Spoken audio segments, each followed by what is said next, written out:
to another Nendoroid review. Today we're taking a look at Nendoroid 1209 Vault Boy from Fallout.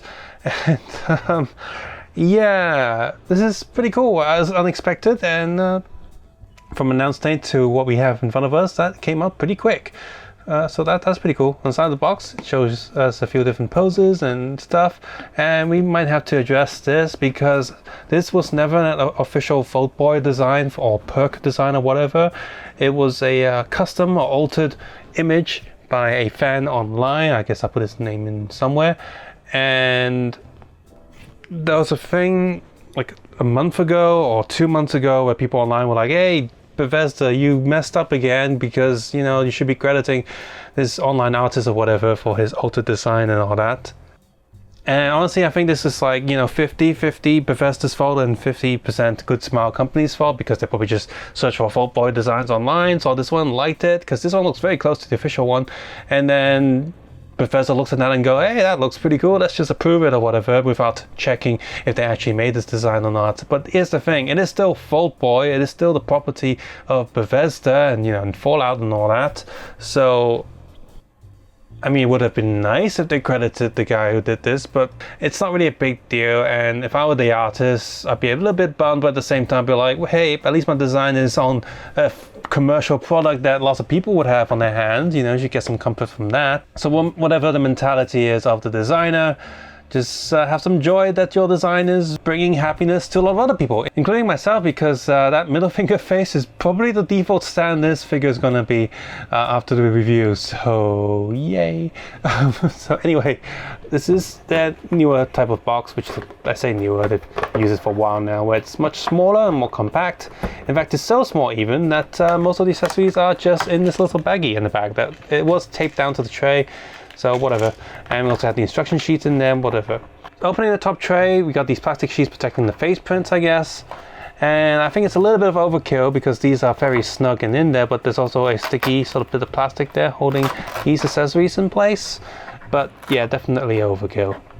In terms of accessories, aside from the two relaxed arms and hands already attached to the body, he also comes with a left hand pointing hand, a right hand pointing hand with the thumb up, a left fist, a right thumbs up hand, and my favorite, the middle finger right hand, as well as a left hand with a peg in it for holding onto the Nuka-Cola bottle, and so or any other future item that might be released by Nendoroid that has a peg hole in it. He also comes with 3 extra arms, one's for holding the bottle so it's closer to his, as well as 2 regular bent elbow arms. All of the hands are swappable between all of the different arms. Aside from the regular smiley face on him, he also comes with a smiling winky face, the annoyed face, as well as a bit of blood on the mouth face, which is for the cannibal perk. Here's a closer look at the Nuka-Cola bottle. The print there is pretty clear and obvious, and the shape of the bottle is also pretty awesome, so that's quite accurate and looks pretty good. I like this bottle a lot. This was yeah, an essential accessory, I would say. For the cannibal perk, he also comes with a leg that he can munch on. There's no peg holes or anything on this, so if you want to have him eating this, you just have to balance it on his hands, as well as someone's arm. So that's kind of cool and nasty to have from a Nendoroid's perspective. And no, the foot and hands are not swappable. These are single chunks. There's no articulation in them whatsoever. He also comes with a cone-shaped party hand that has a very thin piece of plastic in there, which you could probably replace yourself if you break it or snap it. And all of this does is that it slides between the front piece of the hair and the back piece of the hair, the little slit there that you remove to swap faces. Yeah, you can also plug this hat in like that, which is a pretty cool gimmick, I would say. It's better than having a hole on top of the head for a peg. And just like all Nendoroids, it comes with a figure stand, because without that, the Nendoroid probably couldn't stand up. Although this one comes with an extra segment arm, maybe too many arms. I don't know, feels like a bit excessive for this, but whatever. So the figure itself is pretty cool. I mean, the standard Nendoroid, of course, same scale and all that. Finally, it also comes with a spare neck peg for some reason. Do these things often break? Why does it come with a spare? I don't know. It's nice that it comes with a spare, but I am wondering like why that peg in particular. But when I think about Figma and stuff, they also always come with a spare hand joint or something, so it's just a nice little bonus and I appreciate it. Bandai could learn to do that with their figure arts if they weren't just all the time. Anyway, moving on to the figure itself, it's well, the head's perfect. It looks like Vault Boy. It's because Vault Boy itself is also a slightly chibi character anyway. It's kind of cool. Obviously his head is like way more chibi than what it should be compared to the official things, but Fault Boy is one of those designs that lends itself quite well to a Nendoroid. The simple Fault suit design, they could have done with some black lining though to make it a bit more detailed. I would have preferred that, but what we have here is very accurate to what it is in the games and manuals and stuff. And on the back there, I am quite glad that it is Fault 101 and not something like 76 or whatever, or even the Fault from Fallout 4. I'm glad that it's this one.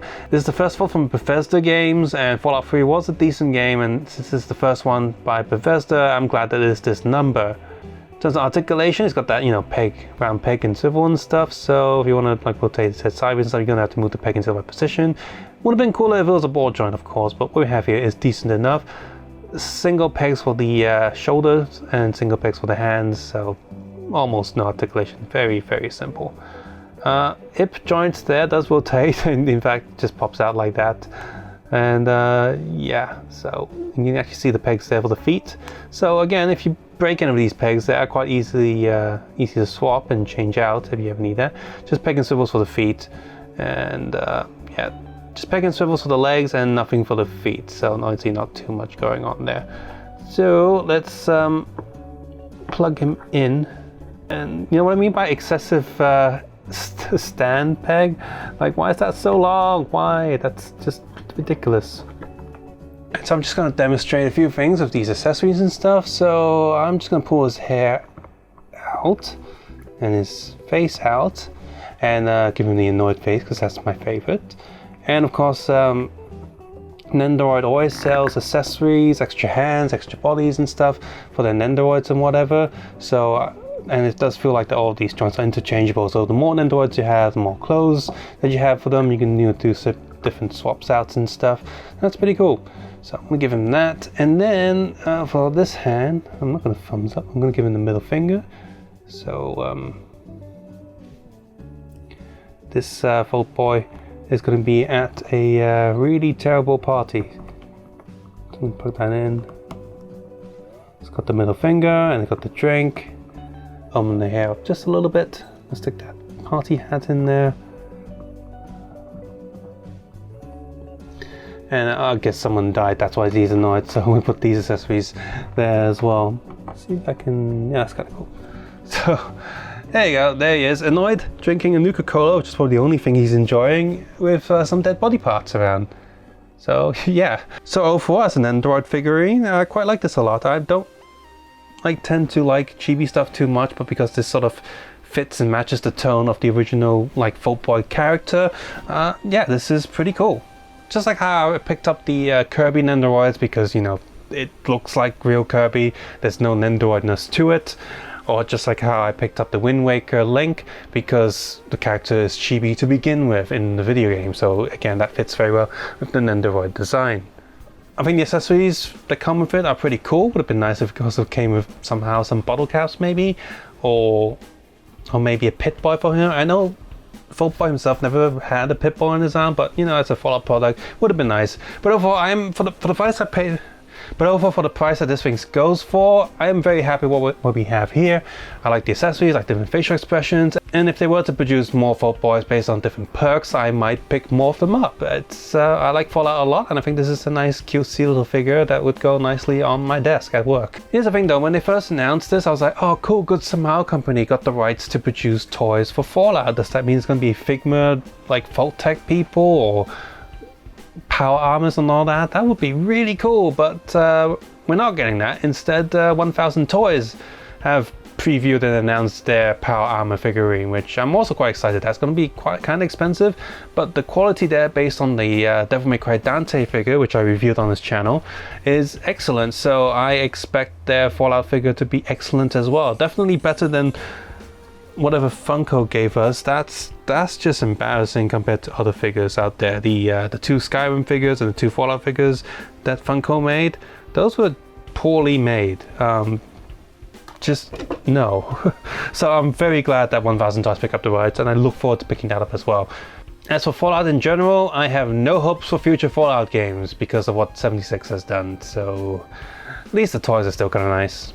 I look forward to picking up some really good Fallout action figures, but otherwise still need to play that huge mod for Fallout New Vegas that the fans have done. Well, when I have time, I guess. Subscribe, suggest, and comment below, and guys, take care, have a nice day. I'll see you guys soon. Bye bye now.